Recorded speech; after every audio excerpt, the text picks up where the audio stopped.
to Mindcrime Liberty Show with me, Swindon Dobson, and him, Tim Patton. Today we're joined by Natty to discuss what is a woman. Now you might think, well, why am I asking such a sort of what seemingly an obviously straightforward question? But with the rise of sort of the transgender and transsexual movements, and also, which is sort of like an extension to some extent of feminism of sorts, what a woman is and what women are like in generality, what one is and how they function, etc., is something which is to a large extent a verboten topic, because obviously everyone's an individual and they all act differently. Unless, of course, you're a conservative political group, and then, of course, you will act the same and you're all evil. So I thought that this might be an interesting discussion to have, and Natty seemed the obvious choice to come here. So, to begin, I'll just that when it comes to sex is binary. Is seemingly the obvious conclusion. The reason is, if you look at biology, the way in which you work out whether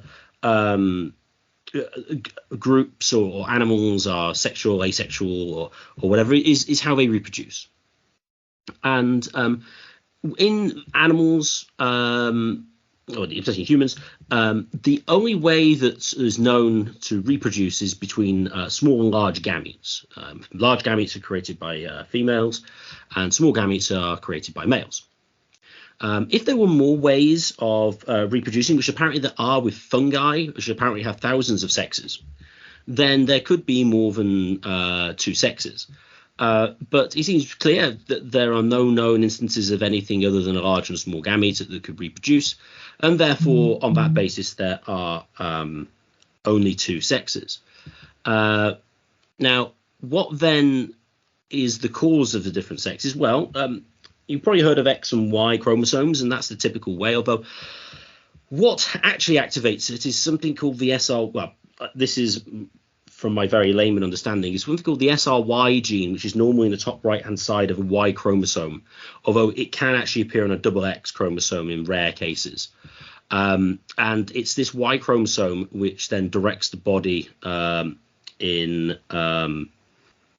to create a male gametes, and sort of in general morphology, although there are various intersex conditions in which that isn't the case. But so if you get anyone saying, "Oh no, it's not always XY," well, it mostly is. But the main sort of biological aspect is the SRY gene. So, Natty, have you anything to add, or anything on my sort of my attempted sort of biological introduction at all? No, not at the moment. Okay, that's fine. So firstly, a lot of what you might find, there are a few intersex conditions which are kind of weird, which you might come across. So one of them, particularly weird ones, is complete androgen insensitivity syndrome, in which you actually have an SRY gene, but you have complete androgen insensitivity, because you don't respond to the hormone, and therefore you create a female phenotype, but they're infertile. So effectively, without having without modern technology, you probably wouldn't know that they are sort of technically male, because they're sort of effectively typically hormonally female and phenotypically female. But it's a very sort of rare condition. The only reason you might know you had it is because you have no periods. So this is what the transsexual activists and transgender movement sort of focus on. So there are a couple of them, but there's Dwyer syndrome, which I don't really understand as well. So whether, as to how you should act in that case, they're obviously atypical, but I still don't think it gets away from the binary position. So I thought that was just an interesting beginning. So based on sort of like going from biology, is how would you describe the general female psychology in contrast to men? I remember some sort of in a dissident right, sort of technocrats, not necessarily just technocrats, but a lot of some Ortiz saying that women are basically have like a childlike psychology to a large extent, and they very much emphasize the difference in typical male psychology from typical female. So I was wondering, from your perspective, how would you say that female psychology differs from men? I mean, so just as a general thing, that what normally comes out on self-report studies on psychological things is that women typically have higher extroversion, which means that they like being around people more. Neuroticism, that is, they deal with they feel negative thoughts more strongly, and they tend to be more agreeable. Those are the typical things on the Big Five sort of personality test, which I did one before we did this, and I ended up with very low neuroticism and high, relatively mildly agreeable. But anyway, so those are sort of some standard sort of psychological ones. So would you have anything you would add to that, or anything you think is be a particular difference between male and female psychology in general? I was just trying to think, what can I add here? I would say that, what can I say here? I think you're doing a good job. Well, I mean, I was just thinking about how men are generally quite comfortable and better suited at being alone and going and being on by themselves and getting a task done, taking the initiative on alone, whereas women like to do things in a social way with other people, not just women, probably other men as well. So I'm not sure how you would describe that trait, but I would just say they're more social and in how they like to get things done. I don't know what else. Would you say that women are more childlike than men? So no, I would not say that women are more childlike than men. And that is probably one of the areas in the dissident right circles that I cringe every time I hear that. Because well, I don't understand exactly how women could be more childlike than men when they reach puberty faster. They are able to reproduce quicker than men. I mean, men can reproduce at quite a young age, but I just mean they're more. They do tend to grow up faster.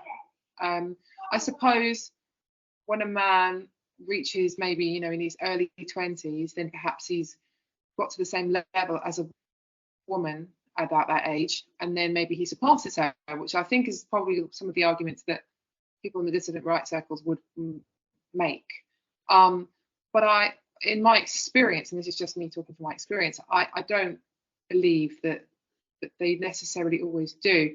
I think that maybe a lot of the guys in dissident right circles like to pretend that they are the top 10 to 20% of men who are particularly competent in most areas, and most men are not. And emotional maturity may be one of those areas. I don't know what you think about what I'm saying here, but.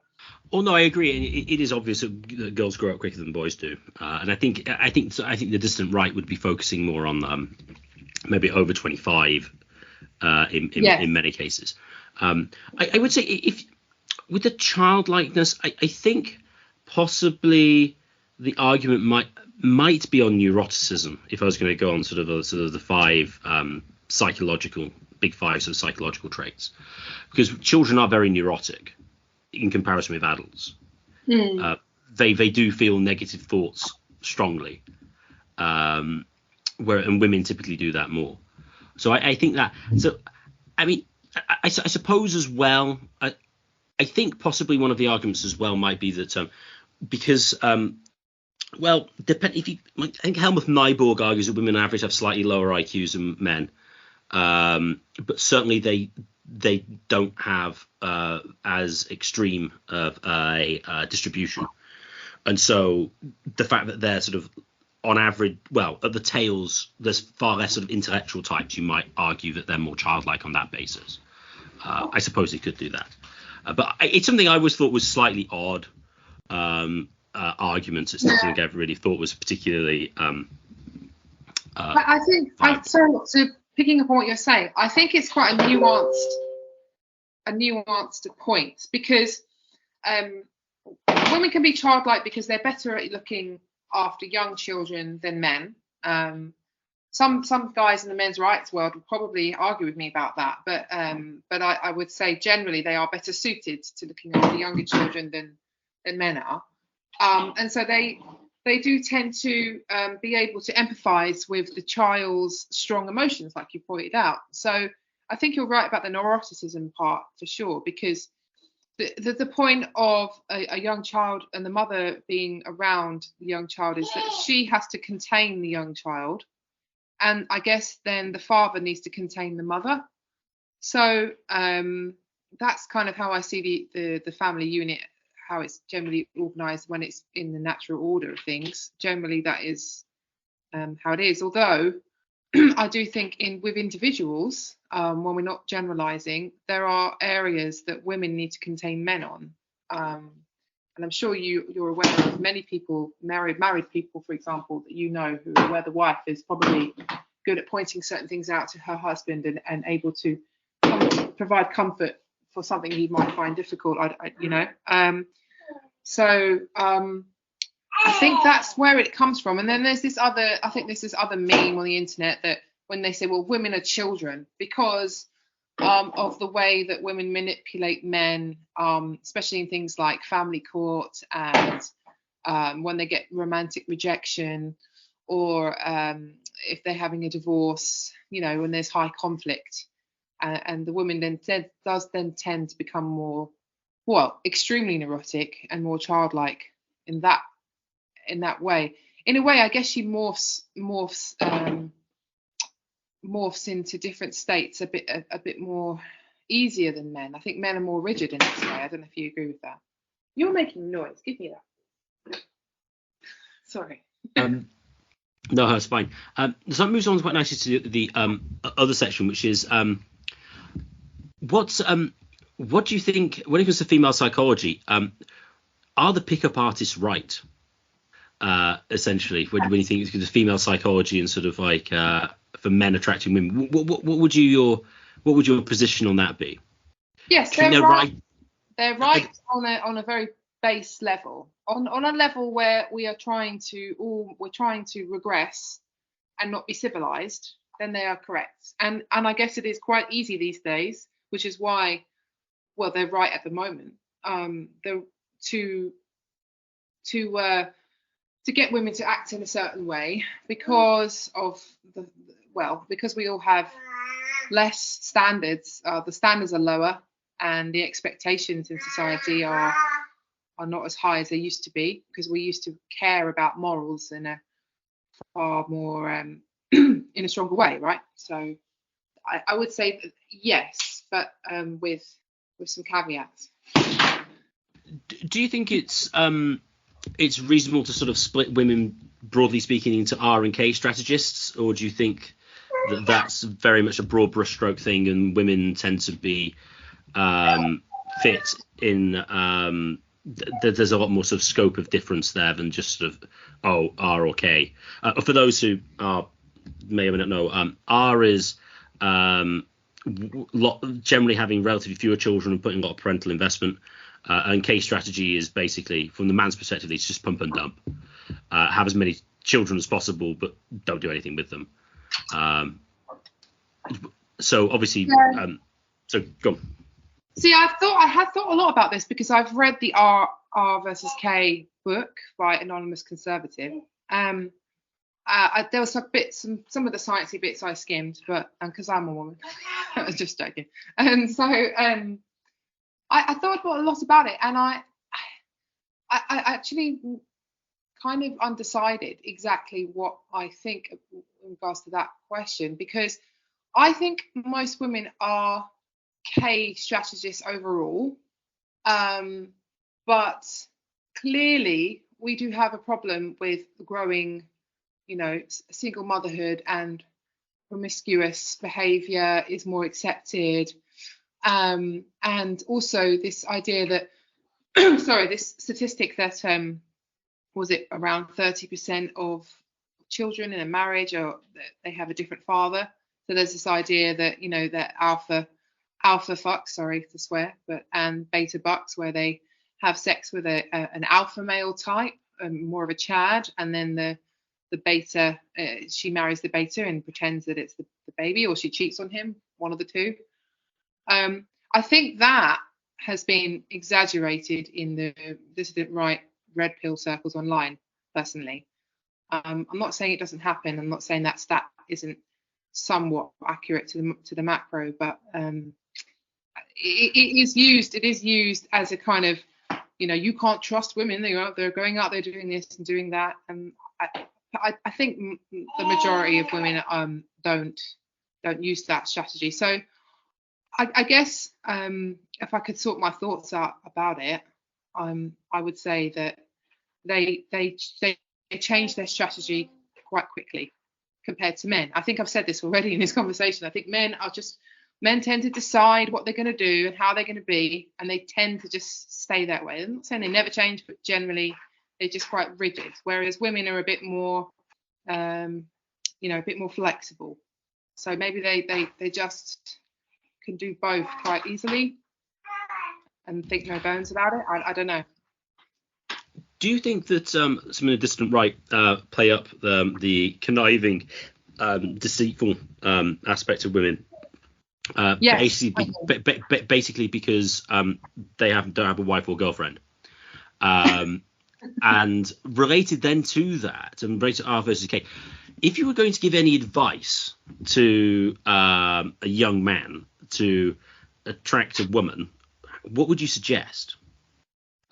Okay, so a young man to attract, I'm assuming a woman who is more conservative and more on the right of things, or just a man. Well, you could do both. I mean, you could do both. I mean, well, probably that, yes, but it might be interesting to see how you think the sort of psychology of like more conservative women kind of compares with more sort of liberal ones, because that would because, well, to be honest, as a side with that, just as a side with that, a lot of like the best example here is Simone de Beauvoir, the feminist, and then writes stuff to Jean-Paul Sartre that basically she's willing to be his basic sex slave because she loves him so much. It's really odd. Although maybe isn't odd, but anyway, how do dissident right men attract women amongst others? Well, my sorry, I'll ask the question, but my view on that, and some other feminists like her, I think Germaine Greer is a bit like that too, is that the patriarchy in their eyes is what they want men to be. So when they got sold this cultural Marxist theory, they were just like, oh, that's what we want men to be. So we're just going to shout and complain and pretend that they're all like that until they get so annoyed and become like that. That's what I think. Anyway,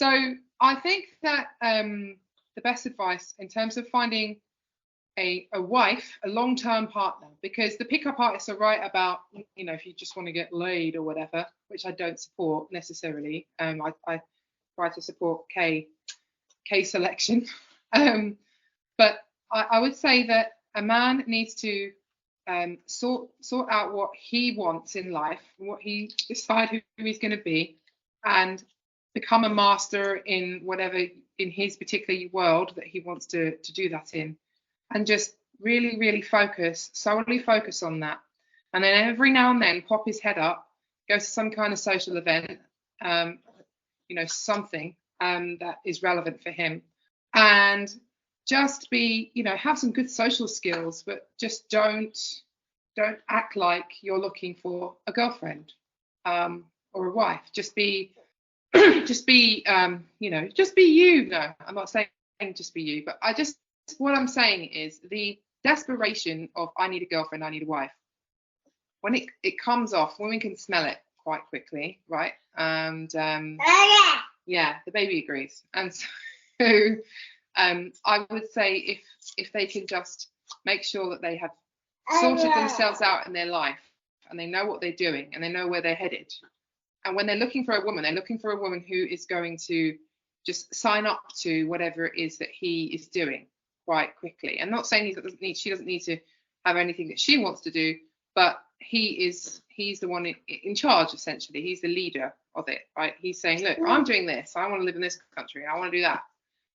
Are you interested in this? Do you want to do this with me, being my wife with me? And then she says yes or no. And I just think that a lot of young men tend to look for women because they're looking for like immediate validation. They're just maybe just looking for some sex. They haven't quite sort of worked it out what it is that they want her for yet. So I think often that's where relationships don't work, because they might morph into what they know, or what they want from her eventually, but sometimes it's sort of too late. She may become just kind of irritated at the lack of clarity and direction, or she may provide that, and then eventually when he works out what he wants, he realizes he doesn't want that. Does that make sense to you? Yes, it does. It leads into a question I had to put down for later, but we can go for it now. Is related to that then is, what kind of relationship do you think that women typically want with their husband? So a lot in sort of like the manosphere stuff is, you need to have the seriously sort of dominant husband who basically just tells the wife what to do all the time. But this is what she really wants. I mean, to what extent do you think that's kind of true? I mean, would a wife typically want agency, and if so, agency over sort of what areas? And just as another random example, Alan Sugar bought Tottenham Hotspur back in the 1990s without saying anything to his wife. He just came home and said, "I bought Spurs." Is this something a wife would typically want to be consulted on, whether she should or not? How do you think that, in your experience, typically works? Do women really do they want a dominant husband? And if so, how dominant, and in what areas? Or do they want less one? What would you, in your experience, how do you think that kind of works out? I think women vary on a scale with that one. And I know that in the Dissident Right there is this whole thing that they want, the man wants a woman who just stays quiet and is meek, and I don't mean the Christian meek, I mean meek when they use it. That sort. And I know that is, I can see how alluring that is. Having spent a lot of time reading this stuff and being married myself. However, I think that it's not fair. It's not a realistic expectation for the man, because he is a human after all. He has moments where he's just not going to feel like he wants to be particularly dominant that day and whatever. I think we need to have compassion. And as a men's rights activist, I think the lack of empathy for men as humans is one of the things that attracted me to doing MRA stuff in the first place. Was because I recognised that, and I thought that was, heading in the wrong direction. So, I'm probably more just. I think it's really unrealistic for anyone to expect men to be like that with their wives all the time. But I recognise that some men are going to be able to do it, more effectively than others, and maybe buying a football club when you're someone with that amount of money, then you're probably pretty good at being dominant, because you're probably in the top 1% or something of earners or business owners. So what I think that most women, if I'm going to speak, in fact, if I was going to try and speak for all women, right, 99.9% of them, I think that they want their husband to, or man, they want him to help contain her in moments where she's becoming too neurotic. So we've already agreed that women are more neurotic than men, and I think no matter where you are on the political spectrum, I think all women appreciate when a man is able to just contain the moments where she is just getting a bit too emotional about something or letting something get to her too much. I just think that all women want that. And some of them want it done in a more dominant manner, and some of them just want it done in a way where they just have a chat with their wife and say, look, you just need to chill out about this and maybe go for a walk, and I don't know what the solution could be. One of the ways I've thought about it, which seems to sort of make sense, I think, well, I'd like your thoughts on this. I would tend to say, from my very manly or otherwise perspective, that I think get the impression that women would tend to like an overall direction of what they're doing, but at the same time, so for like the family, what is the family going to do? What kind of family we're going to be like? Where we're going to go? What we're going to do? In a very sort of like a general sense, but that the wife has a more internal focus, that on sort of running the household or things to do with that, whereas the man has much more of an external focus, either at work and predominantly at work. And so that women would like to have sort of agency within sort of like the household to run the household as she deems fit to a large degree. But when it comes to sort of more overarching decisions, that the husband plays some sort of role there. And obviously the husband has control in his sort of work, which is not necessarily always outside the home, but is focused outside the home, even if it's done in the home, because it's bringing money in from outside to there to then provide for the family. What would you make of that that kind of distinction? And do you think that's probably broadly true, or do you think that there's much more variety than I'm giving it credit for? I think that's broadly true, because I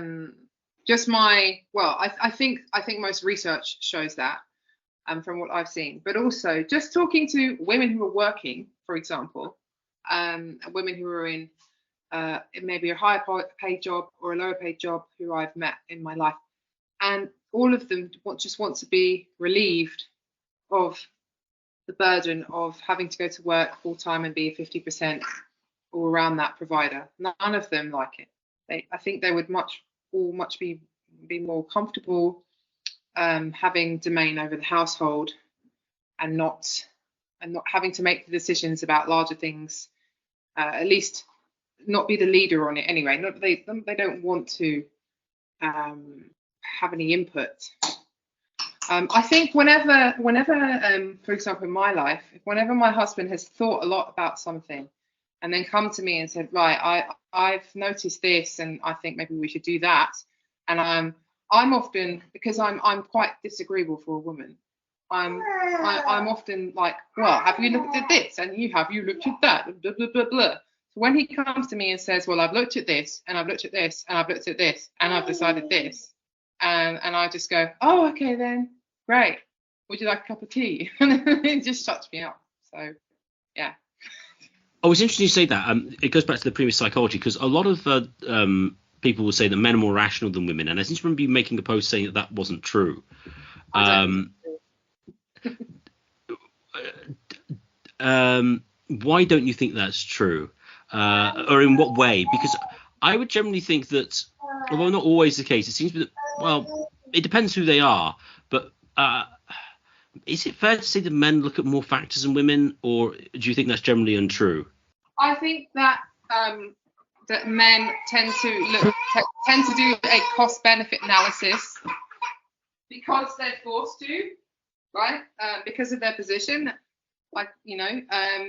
I think that when they are, from my experience, when they are in a arena where they don't have to consider that, they can be just as irrational as women, in the sense that women tend to, be outward with their emotions, and I think men are probably better at being more stoic and having a good, poker face about things, right? But from what I can see, they do tend to sometimes make decisions based on emotions quite frequently, but it just doesn't appear that way. So, you say to a man, why have you bought that Harley Davidson? And then really it's because they watched a film about it and they really liked someone who had a Harley Davidson in it, and it made them feel a certain way.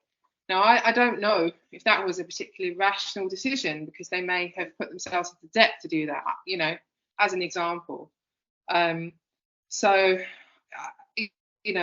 I actually think that in terms of relationships and romance, men are the romantic ones compared to women. I know that women are sold romance, but women tend to be more pragmatic and practical in their decisions when it comes to men. Whereas I find that when a man has picked a woman that he likes, it's just that's it. He's made his decision.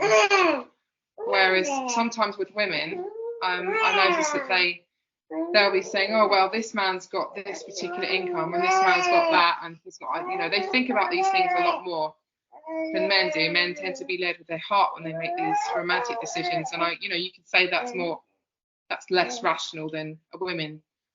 So maybe I would just go down the line and say that women are more rational about that area than men are, but in other areas men are more rational, like when they're making purchase decisions, for example. Do you think that's well, firstly, that's interesting you say that, because I don't know if this is true, but it seems to be that there seems to be, or maybe it's just because it's easier to get husbands than to get a wife, but there's examples of serially terrible choices by women of men. I mean, this is a great headline from the Daily Mail from a few months ago. Domestic violence survivor who fled two abusive partners only to marry a man who murdered his wife defends her choice because he had 20 years in prison to think how to treat women better. Doesn't seem to be the most rational of decision makers. Is this, do you think, just like, and I don't know, I just seem to get the impression that there's lots of women who just hook up with some really terrible blokes. Do you think that's just enabled because of welfare, like the welfare state and stuff, or do you think that it's just because it's basically easier for women to find a man than the other way around, that this ends up showing more obviously in the real world because of the increased frequency? My first thought was welfare, that because they are able to be supported if they make such mistakes now, that's why it's more frequent. And I don't know, I think we need to look at some numbers about it. And I'm not sure what those numbers are right now off the top of my head from what I've seen in the past. I don't know about you. But I just mean that, like, when a woman seems to be making a decision about a man for marriage, and she's more hypergamous, and she kind of has that thinks a lot about how it's going to be financially and how stable they are and whatever. And I just think that men don't think about that very much, which is kind of obvious. No, I think they do, because I suppose you can make the general argument that women have more to lose in marriage than men do, and so therefore women are going to be more concerned with sort of what the man can provide materially, and that's much more sort of a more of an investment decision than she's pretty, okay, yeah, that's kind of fine. So that leads on to another question, which is interesting. Do you think that, I think because you've mentioned these kind of things before, especially with men to some extent, but you mentioned hypergamy. Do you think that women are particularly hypergamous, and do you think women would prefer sort of like serial sort of hypergamous monogamy as opposed to sort of like lifelong monogamy, or do you think? I mean, have you seen some feminists have argued that the ideal situation would be to have polygamy and have multiple husbands? I mean, I wonder what you thought of that topic. It is interesting that maybe maybe they should be more, multiple husband with one woman situations, considering the fact that there's not as many men get to reproduce as women do. I don't know who's written about that. I just don't think it would work really. But it does seem to work when there's one man and multiple women. But then he's holding all the women, so that doesn't work either. Anyway, do you think women like polygamy? Yeah. Would you think women would like polygamy? Do you think women would like to marry like the alpha male with like 10 wives because he's rich? Do you think they prefer that from having some kind of beta guy that he's their own, but he doesn't earn very much? It does seem to be. So, like in the Black community in America, for example, it does seem to be a polygamous world for them in everything but name, because of their large baby mama, single mom population, and where it's generally about 20% of the male population that are the fathers. So, in that community, they do seem to prefer it when they're not trying to have a kind of Christian monogamous world for themselves set up. So I don't know if other women in other countries, in other cultures would prefer that. I mean, I think in European culture, I don't think so. I can't imagine any of my kind of peers saying, "Oh yeah, I wouldn't mind that." So maybe it's just part of the diversity of humanity that is the case. But yeah, without going into anything about race here, I'll leave it there. No, that's interesting. So just on a hypergamy point, how hypergamous do you think women really are? I mean, again, sort of dissident right types, you'll get that she'll dump you as soon as some guy with an extra zero in his paycheck appears and has a bigger car. How common do you think the hypergamous woman is? Or do you think once she's got sort of like a relatively decent bloke that she'll she'll kind of settle down, or is that sort of like a very much a sort of conservative view that the woman was just going to sit back and be a good wife, but actually she's going to be sort of like trying to play the field and climb higher? I think the play the field and climb higher thing is rare. I don't think that happens as often as made out, personally.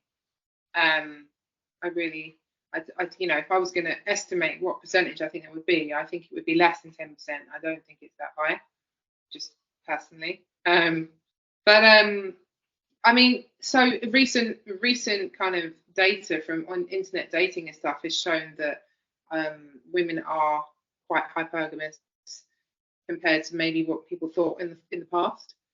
But I don't know if that's fair, because the internet dating is presenting them with a situation that's never happened before.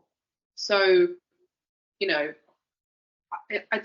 suppose that I agree that they are, but I'm just saying that, in the past they just had proximity and people in their tribe to deal with, and the fact that their parents were maybe helping to arrange a marriage for them, all these other factors that came in the way. Well, they didn't get to look at 100 men on the internet and say yes or no about them, And I do think that if men have the chance to just have their pick, or at least if they were encouraged to do that in society, then they would probably do it too, but probably not to the percentage that women do, though. I don't know exactly. I think a few years ago I would have said yes, they're really hypergamous, and would have been a little bit more hardline about it. But now I've softened my view a little bit, just because out in the real world, I noticed that when a woman feels a particular attachment or is comfortable with a man, then she will put up with him not being, the richest or the most high value. And I know that people in the dissident right circles will say, "Oh, that's just you being, having a rose-tinted glasses about it, and the real world's not like that." But that isn't kind of what I see in the book. Makes sense. Would you say this is so I wonder what you make of this. It would seem to me that the appropriate position would probably be something like this: that women are more concerned about social status and finances for a husband than a husband is for a wife. But once she's found a husband, unless he becomes seriously deficient, that she'll generally put up with quite a lot. And by seriously deficient, I mean he loses his job, but then just doesn't bother to find it, and then generally just ends up being a bit of a mouse of a guy, and ends up being just really soft and sort of like unmasculine. At which point, then jump ship. But it would seem to me that you have to get below a particular sort of performance level before things go wrong, rather than, oh, you're keeping the same performance level but someone else is performing better, I'm going to jump ship. It's more of a case of your existing husband has to do significantly worse in many cases. Would you think that would be a fair assessment? Yeah, I think that is a fair assessment. I also think that we are a little bit tainted with the last 20 to 30 years. Because, after the Second World War, and then we had this kind of prosperity after the Second World War in America, and not so much in the UK, but generally in the West. Clearly not Germany. But what I'm trying to say is that there was some prosperity around after the Second World War. It built up towards the 80s, right? Towards the 70s and 80s. And I really don't think that situation has happened before. I don't think, not for a very long time, right? Where the amount of wealth that individual households had, everyone now lives like they are, a landowner in like 300 years ago, or whatever it is.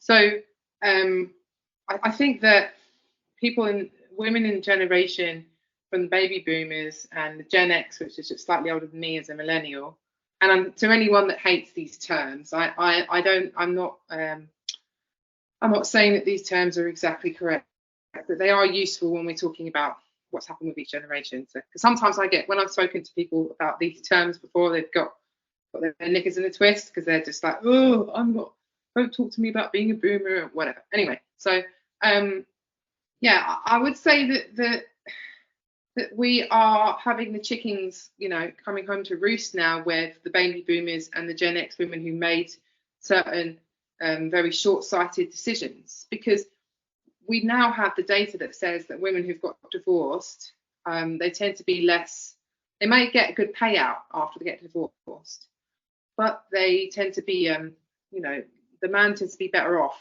in the long term compared to the woman.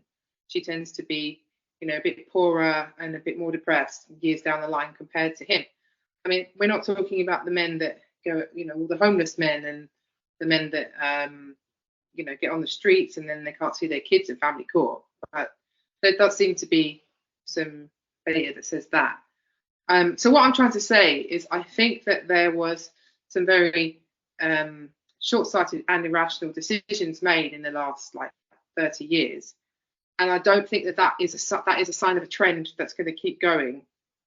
I think it's going to all kind of collapse, and then it will even out again. But we'll see what happens with that, because clearly before I said that we might get a kind of Handmaid's Tale situation.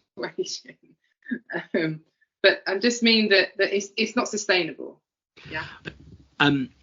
Yes, I think that's probably true. Which then leads me to my next question, which is, given that women have made some particularly bad decisions in the recent past, what do you think the best sort of method for women finding a husband is today? Recently, we discussed with Rick Story on arranged marriage and whether that was defensible. So just let me outline a few possibilities of how you could go about it, and then tell me which one you think would you think probably the most practical and work the best, or if any other ones you think could be a good idea. So you could basically have what I've referred to as strong arranged marriage, whereby You have, well, in a strong form, you could basically say you're told by your father that you're marrying this guy. You could have a more moderate version whereby the family come up with a list of approved male candidates, and you can choose one off the list, but you can veto them.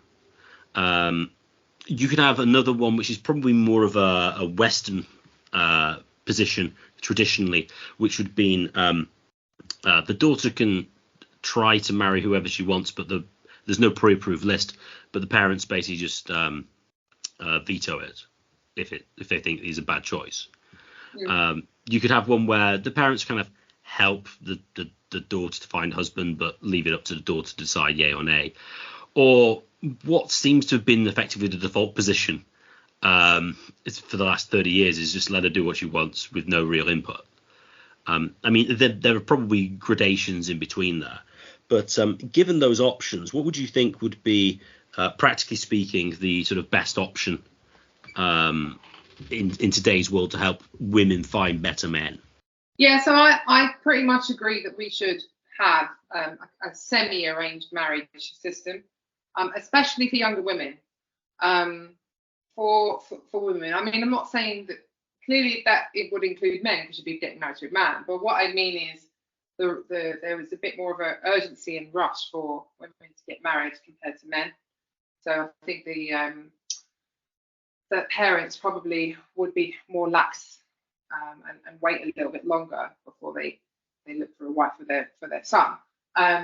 So I think in the past that was probably about how it was, but then again, I think it really depended where you were, because I've seen accounts of both where they're trying to find a husband who's the same age.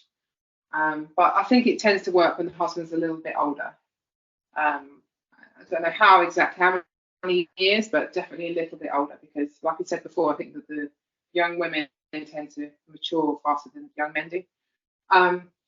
So I'm pretty much in support of a kind of moderate arranged marriage, and I haven't really considered all the particular options, and so it was useful for you to just have that list. I think that what I would probably like to do is I would probably like to try and introduce my daughter to some pre-approved candidates, and then I would probably, just because of the type of person I am, so if you can find someone better by this particular date, then go ahead, you can get married to them, but if you don't, then this is who you're getting married to. So sort of not necessarily like a list as such, but you just sort of get some guys to enter the arena, as it were, and do that. Oh, that's interesting. I mean, I think I think one of the biggest reasons for poor marriage choice actually is probably not that. I don't necessarily think it's the boomer generation or their parents necessarily their fault. I think because you have hypermobility now, you mobile, and so the problem is, well, you move to a different place, and none of your parents or your family know anybody who lives there. Yeah. And you end up just marrying them, and it's like, well, they couldn't even put any input into it. So I think pre-approved and sort of arranged marriage, I think, to some extent work.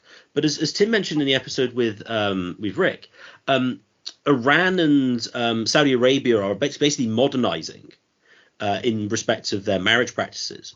Now, I don't know exactly why that's the case, but I certainly think that geographical mobility creates a bit of a problem here.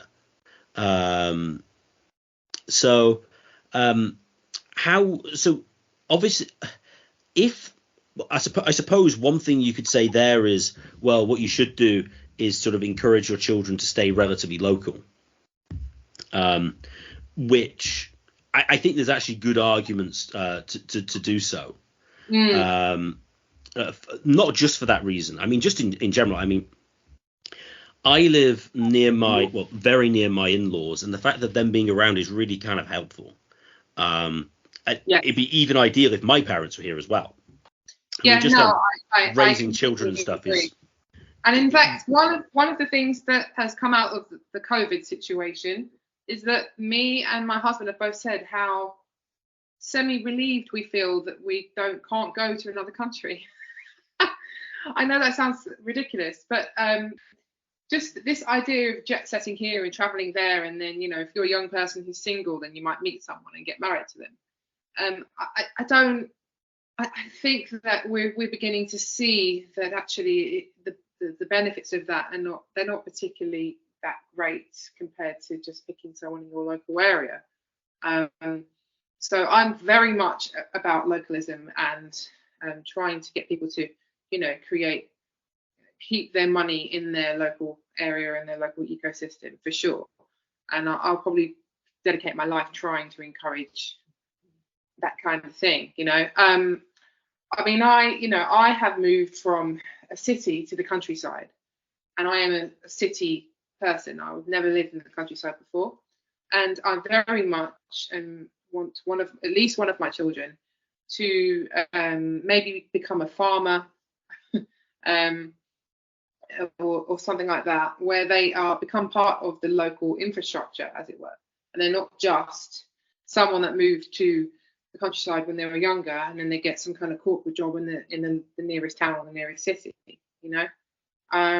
That's just an example from my life, but I just think that I think people are realizing, or at least I am realizing, that, you know, it's not always grass is not always greener, and in the grand scheme of things, the person that you probably rejected overall, when you look at your life with them, say at the end of your life, compared to someone that seemed a bit more exciting and edgy from another country, the other person was probably fine in the long term. So no, I think that's probably true. I mean, the interesting thing is about trying to stay local. I mean, one of the questions which is difficult with arranged marriages or sorts of arrangements of some description is even if you stay in the same area, I mean, the thickness, as it were, of local communities is a lot thinner than it was historically. And so I kind of thinking, well, where are you actually going to meet people? The reason I say this is, historically, you would have met loads of people in the local area just by going around your daily business, you would just have met them. Yeah. You would have gone to the local shop, you would have done X, Y, and you would have known people without even thinking about it. And you would have this relatively thick social network. Now, think about myself. I mean, well, for one thing, I work from home, so I don't see anybody apart from online. Well, I just see other people sometimes. But I mean, you buy things online. You maybe go to the supermarket once a week. Where do you actually meet people? I mean, you can meet people at churches. You can meet people at like children's groups, home education groups, or things like that. Now, obviously, you can meet people in the pub, but I mean, that maybe is the place people historically have, well, in the last 30 years have found wives and husbands. It probably hasn't gone very well. How do you think you can navigate that today? I mean, obviously, you could make a conscious choice to try and shop more locally, go to independent stores and stuff. That seems to be, I mean, it's possible, but possibly quite difficult, especially whether they can survive economically. Where do you think the sort of shared sort of activities can kind of appear in today's society, and how can they sort of be consciously produced whilst being sort of more sort of economically viable? Yeah, so I mean, there are still kind of social clubs around. I mean, all the villages near me seem to have one. I think people need to get out and try and use those again, but I know that it's difficult because you have to contend with when they're being owned and leased by the local council or whatever. But I think that if we could try and recapture those assets, then that's what we should do, and try and create these kind of, you used to have a working man's club, and you could have that concept for the whole society again, which they still exist, but I just don't think that people see them as kind of archaic, I think. And I think that's a shame, because you could organise all kinds of events in these places that that are a bit more interesting and more interest based than rather than entertainment based. So I think as long as it's interest based, then you will meet someone who has a similar interest to you, and it could be absolutely anything, right? What I could list, but something with some light that's lightly competitive and interest based would probably be what it should be. Because I think what's happened in the last, since the 60s, basically, where people began to go out more and the music scene became more of a thing. I think maybe prior to the 60s, it was you would go out with your husband, or you wouldn't necessarily go out single, although you might do. But I just mean that they had like dance halls, and it was all about being with your partner. Whereas I think after that, you went out being young, free, and single, and you wanted to be entertained and you wanted to get drunk. And I think that as long as the event is not about getting drunk, and not necessarily just about being entertained, but about being more stimulated intellectually, where you can have a shared experience with that person. And I know I'm not being helpful by not suggesting what this could be. I just don't want people just to think that it would just be, go and play, go to a debate club, or I don't know, a chess club, or something else more interesting than that. I think you understand what I'm saying, but that doesn't seem to be as popular anymore, which is a real shame, because all of these community buildings are now owned probably by a bunch of old Karens who will probably have really annoying to book from, or the local council.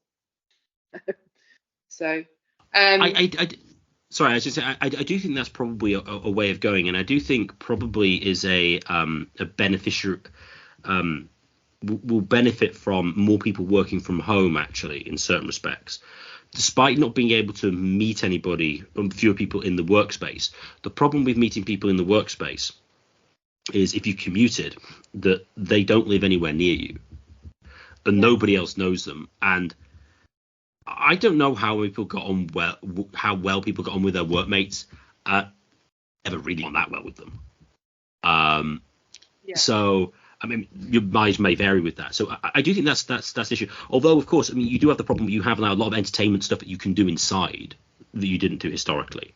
I'm not really I'm not trying to put roadblocks up, but it's I do like the idea of more sort of parental input and things with marriages of daughters and sons as well, but particularly daughters. But it just seems that I think the biggest change from sort of like the post-industrial period relative to the sort of medieval period is you have to be a lot more self-conscious about what you're doing. Historically, things just kind of happened, and you had constraints that basically made you make relatively decent decisions. Whereas now you don't, because the material standard of living is higher, and you can basically make the world as you want it to be in a more of a way. And so actually you need to be much more conscious and self-reflective about what you're doing. And that's what I think went wrong with the sort of post-war period, if I'm being generous. So I don't know what you make of that, but I think that's my... I agree with that. Cool. I mean, it's quite funny. I've got in my home education community. So I'm now becoming a director for a classical, like a kind of co-op thing, and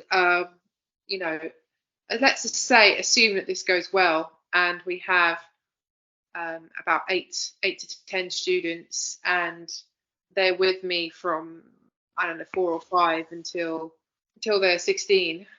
Let's just say that happens. There's no reason not to think that some of these boys and girls in that group may grow fond of each other, and it would be a little bit like your kind of high school sweetheart type scenario could happen. But I've got a few kind of home ed mums who I've made friends with, and we've joked that one of the main reasons we're staying in touch is not just because we like each other and our kids are friends, is because we want some decent people for our kids to marry in the future. So I'm not alone in thinking about this. There are a few people I've met who are thinking about this and creating this kind of, these little kind of cells of, networks of home educators who want their kids to get married to another kid who is home educated. And that makes a lot of sense. We haven't found any particularly good candidates for that yet, but hopefully that would work. I mean, just as a last point for wrapping up, we're talking about, going back to a previous point about agency of women within the household. I mean, you cut out there. Could you repeat? Oh, sorry. Yeah. So going back to just something we mentioned earlier with agency of women inside the home. One of the criticisms, which I think you've agreed before, and you've mentioned with the stream we did a couple of days ago, that the idea of sort of like the 50s housewife is kind of a historical anomaly. And although you didn't say this, and I think you may have said it elsewhere, that actually kind of being like just, as it were, the housewife in the 50s style was probably actually quite boring, because the post war household was stripped of all its productive activities that had historically taken place in the household. And so the household was a lot more variegated place, and had more interaction with other different types of people, and was a much more interesting place to be. So on that basis then, unless you were to, so let's say in the modern day, do you think it's possible, do you think it's plausible or probable on a wide basis that a woman would be happy as being a housewife if she didn't home educate? The reason I say that is because otherwise, what's she going to do for a lot of the time? Now, I suppose you could go into the community and do things, but then that depends on how many community activities you can be involved with on a regular basis. So what I'm saying is the way to sort of promote what women want in general is that, well, if they want to be at home, what they really need is to be home educating. Yeah. Yes. It's funny that you say that, because I have had this thought already.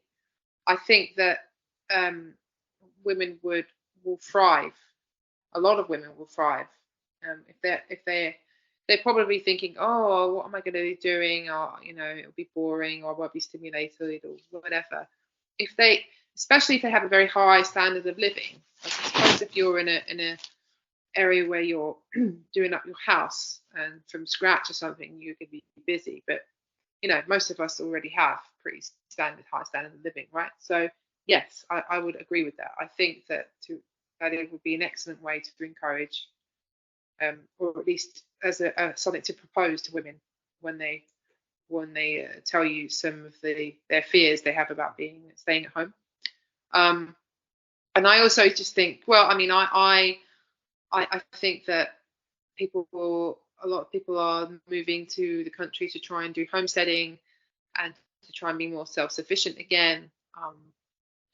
So I think that sort of comes along with it a lot of the time.